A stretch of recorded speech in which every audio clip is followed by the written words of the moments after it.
Hey everybody, Boise State beat writer Ron Counts here with former Boise State offensive tackle Daryn Colledge. Daryn's kind of back where it all began these days. He was recently hired as the coordinator of Varsity B. So on that note, Daryn, what's it like to be back in Boise? It's awesome to be back at the university level. Obviously, we've always had a home here, and my wife, and we always planned on raising our kids here. So we've kept a connection to Boise for the last 20 years. But to be back here full time and be back with the university, it's extremely special. I think this is where my life in Boise started, and to be back around athletics and definitely back around the football team, but the entire university environment and around, college athletics in general is awesome. And it's also discouraging because, at 40 years old now, I get to spend almost my days around a bunch of 20-year-olds that remind me I'm not who I once was. I'm clearly in the has-been category at this point. Well, at least you're not in the never was category. I guess so. I'll take that.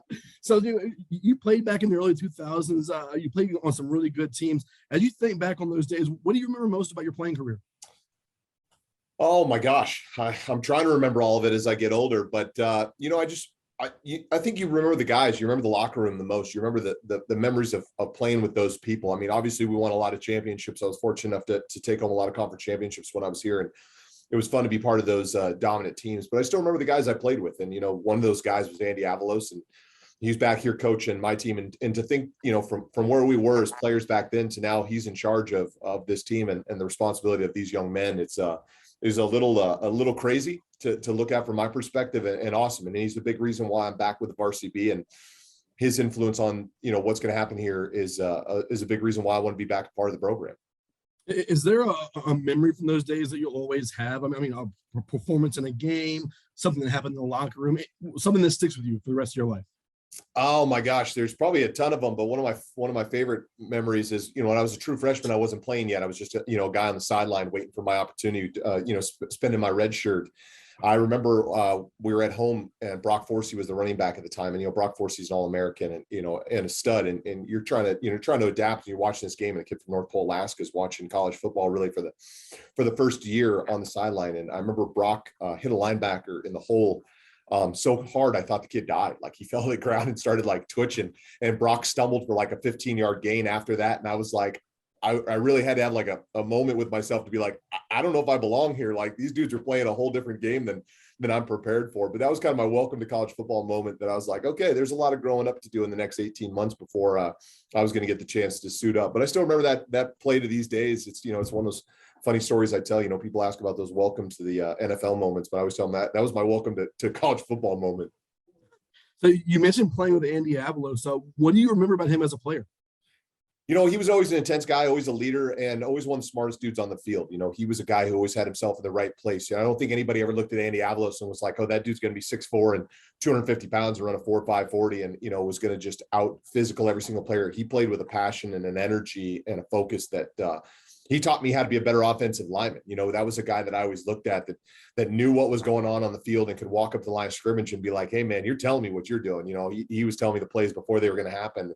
And he made me a better offensive lineman every single time I went out there. I got everything I could out of him and worked. And it was one of those things where, I spent my first year, because he was 1 year older than me, getting completely beat up. And then the day I could start to kind of match what he was doing out there was the day I was like, okay, I'm ready to go out there and probably start competing at a different level in college football. So he was always a mentor and always a guy that led from the front. And I was always a guy I looked to on that defense to go out there and start the charge.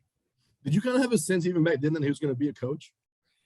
Well, you run any player that plays at that kind of level, that plays with that kind of intelligence, that's watching the game in a different way. And there's, you run into dudes all the time that can do this game on a physical level, that have the ability to go out on a talent level and do it. And then they're physical players. They make plays and they can out athlete a lot of guys. It takes a special dude to go out there and make the right lines and to make the right angles and take the right cuts and be in the position to intercept balls and to be where a running back is going to be, or going to be where a wide receiver tight end is going to be. And Andy always played that way. So you knew he had a better grasp of the game than most. And I think he was able to take that transition. And, he had a love for football, not just a love of playing football. And you look at a guy like that and you say, that dude's going to go out there and teach young men how to do this game on a better level. Now, his success, I don't think anybody knew that right off the bat. He's gone out there and worked his tail off to become the successful coach he is and have the opportunities he's had. And we're proud to have him back.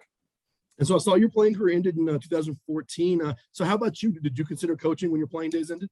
Oh my gosh. I tell everybody, like, not all great players are great coaches. And I wasn't always a great player. I was a, an average player at best sometimes. So I'm probably not the one to go out there and teach. I love being around the guys. I love giving them advice. I love being in a mentorship role with them. I'm happy to hand down information to those guys. But I tell everybody, most of these coaches out here, especially on our staff, have probably forgot more about football than I've ever known. So plus those guys grind, man. They work their tails off, every single day. I mean, some of those times they're putting in 90 hours a week. That's a tough job. And for a guy like me, I want to be around athletics as much as I can, but man, like the Varsity B role is a great one for me, and celebrating our former alumni and making sure that I bring the support back for the university. But it takes a whole different breed of human to go out there and coach at any level. And I don't know if I'm up for that. Now, Andy walks in my office and says, "Hey, Daryn Colledge, we got to have you, or we're not going to do anything for this team." Well, I'll go out there and start raking up tackling dummies if he needs me to. But for right now, I'm in a good role for him, and he's in a good place for me. And you made a really honorable choice after playing career and didn't join the Idaho National Guard. You were deployed to Afghanistan in 2018. I'm curious, what led to that decision to join the National Guard? I grew up in a blue collar town. I grew up in North Pole, Alaska, surrounded by 2 military bases. I'd watched service my whole life. I came from one of those places you kind of did what your dad did, or you joined the military if you wanted to get out. I knew I wanted to get an education. I was going to be the first man in my family with the opportunity to get a degree that didn't have to do a blue collar job right away, because everybody in my family had made those sacrifices ahead of me. So I was going to have the chance to have an education that not everybody had the opportunity to get. I was fortunate enough to have coaches that believed in me, that put out the tape. Boise State took a long shot on a skinny kid from North Pole, Alaska, and said, "Hey, we can turn him into an athlete." And I got here, and I got a degree, and I planned on just getting that. I was fortunate enough to learn from some great coaches here and develop my talent and take it to the NFL and chase a career there. And after winning the Super Bowl, I was in an opportunity to travel around with Navy Entertainment and the USO tour and take the trophy around and spend a lot of time with the troops, and re-sparked that wanting to serve and that love of service. And when I take care of, we're taking care of. And I wanted to do something for me, and I wanted to come back and do something for my community. And the National Guard filled that role for me. I got to come back to Boise. I got to be a part of search and rescue and fire suppression and all that kind of cool stuff the National Guard does right here in the Valley, and support the people that supported me. The fans here are the reason I got an education. They've given me everything that I have and everything my family has. So I want to find a way to thank them, and the opportunity to go over and serve overseas was just a part of that obligation, and something I was excited to do and wanted to do and wanted to see it from that side. And I'm in no rush to go back. Don't need to do it twice, but it's one of those things where I wanted that opportunity. I wanted to see it from that side, and I felt blessed to have it and go do it. And given what's going on the world stage now, I think this is a really relevant question. That experience in Afghanistan in 2018, what was that like for you? It's so hard to say. I mean, war is such a tough thing. And there's so many great things about getting to go over there and being with a group of men and women and part of a mission. And, I was part of a medevac company, went over there and we did great things. We rescued soldiers, and we were able to bring soldiers back to their parents and send them home. And that's a unique and special experience. And I was excited to be a part of that, because that's something I wanted to do. I'm not a young man by any means, but the chance to go over there and help young men and women get back to their families was super important to me, and a unique opportunity. But I think anybody that's done that will tell you war is hell, and to see what people can do to each other is a tough thing. And you see that right now. Like, there's a real reality check when you go do something like that. But again, I was in a fortunate enough position to be trying to help as many people as I could, and we were able to help a lot of them. We didn't help all of them, but we got back as many as we could. And that's why I say, I'd go do it again if I had to, because if it's bringing somebody back to their family, I'm always in for that. But definitely not in any rush. So it doesn't sound like you have much, fundraising experience in your background, anything like that. So I'm curious, like, how did this role with Varsity B come about in the last few months? There's, unique opportunity for, fundraising is a little different at the Varsity B level. We obviously interact a lot with our athletes. My job, raising money is a small portion of what I do. Most of my job, on the Varsity B side, is to celebrate our athletes and to celebrate our alumni and make sure that we're bringing them back and having events for them. Even the sports that are no longer here, we're looking to try to do things for baseball and swimming and wrestling and all these athletes that aren't here but have sacrificed for this university. We want to make sure we're celebrating them and making them a part of the family here. I get to do the fun stuff. I get to make sure we're doing reunions and having parties, and I make sure that there's enough food for everybody and all that great stuff. And then on the side, I'm spending as much time as I can trying to raise resources for our athletes to make sure that they're taken care of, physically, financially, mentally, all these things. We're trying to reimagine what Varsity B can really be for all of its former athletes, and try to give something back to those who've given so much to this university. And along the lines, we're going to find guys and girls that have done well in their lives and want to give back to university and want to,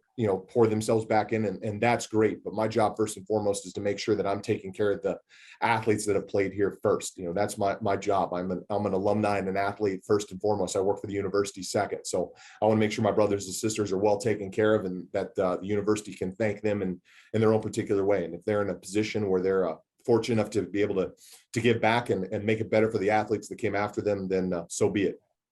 And so you kind of touched on this, but for those that don't know, what exactly is Varsity B?